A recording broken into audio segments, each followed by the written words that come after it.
최근 코로나19 확진자 수가 증가세를 보이면서 안심할 수 없는 상황이 이어지고 있습니다. 정부는 11월까지 집단 면역을 형성하겠다는 목표에 따라 백신 접종을 확대하고 있는데요. 길어지는 코로나 사태 속에 취약계층 돌봄 공백에 대한 논의에는 상대적으로 소홀해지는 게 아니냐는 우려가 나옵니다. 손현진 기자가 전해드립니다. 코로나19가 지난해부터 확산과 재확산을 거듭하며 장기화하는 사이 취약계층 돌봄 지원의 사각지대가 커지고 있습니다.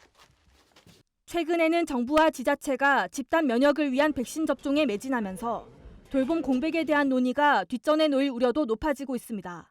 국회 입법조사처에 따르면 지난해 코로나19 발생 이후 전국 사회복지시설과 사회서비스 프로그램이 일제히 축소 또는 중단됐습니다.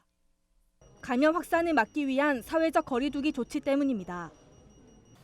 지역사회 보호사업 가운데 급식과 후원품 등 경제적인 지원은 기존의 약 90%에 이르는 대다수가 운영됐지만 간병과 방문간호 등 보건의료 서비스는 무려 74%가 중단됐습니다.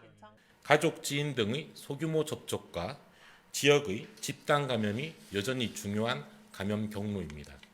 집단 감염에 취약한 시설에 대한 선제 검사와 방역 관리도 계속 강화하고 있으며 효과를 보이고 있습니다.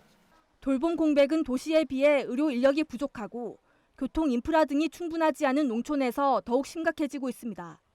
무엇보다 대면 방식으로 이뤄졌던 복지 서비스가 전화나 문자, 온라인을 통한 비대면으로 전환돼 발생하는 문제가 적지 않습니다. 정보통신기술 기기 사용에 익숙지 않은 고령층과 장애인 등은 이런 비대면 돌봄에서 소외될 수밖에 없기 때문입니다. 정부가 돌봄 공백의 대안으로 실시하고 있는 긴급 돌봄도 한계가 있습니다. 보호자의 돌봄 스트레스를 줄이기에 역부족인 데다 저소득 취약계층은 여전히 활동 제약과 우울증 등을 겪고 있다는 게 입법조사처의 지적입니다. 대안으로는 지역복지 공동체를 구축해 위기 사각지대를 발굴하는 방안이 꼽힙니다. 지자체와 복지단체, 복지시설이 상시 소통하면서 위기 대응 체계를 구축할 수 있는 제도적 기반이 필요하다는 측면에서입니다.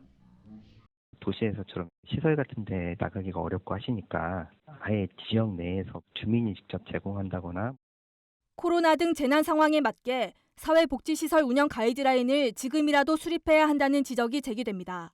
취약계층의 디지털 정보 격차를 파악하기 위한 실태조사와 그 보완책 마련을 서둘러야 한다는 요구도 높습니다.